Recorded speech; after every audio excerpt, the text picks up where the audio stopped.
чечип койгон турбайсыңарбы? Айран усталарым атаң, жакшы балдарсыңар да.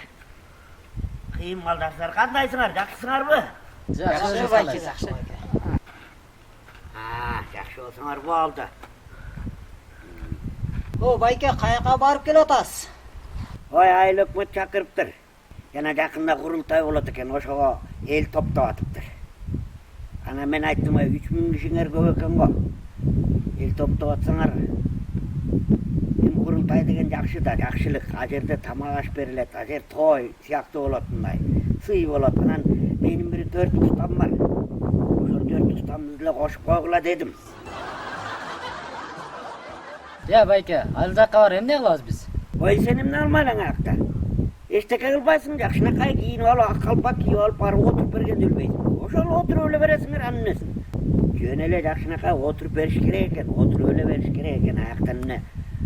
Анан балдарыңыз эмне, кандай сүйлөбөйбү, деп бирдеке айтабы дейт. Ой, эчтеке айтпайт. Жок, жакшы балдар дедим.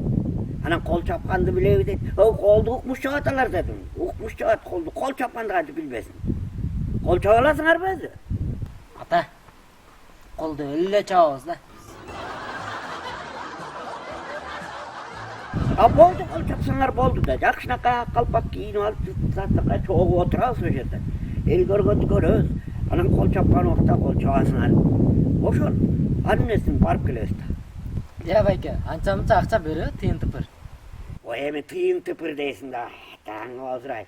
Тыйын тыпыр ошончо кишиге каяктагы акча. Мен эми берсе сакалдуу ата мага берет окшойт. Мен айттым, могу усталарыма кичине үйдө оокат кылдырып аттым эле, кичине бир там салдырып аттым эле.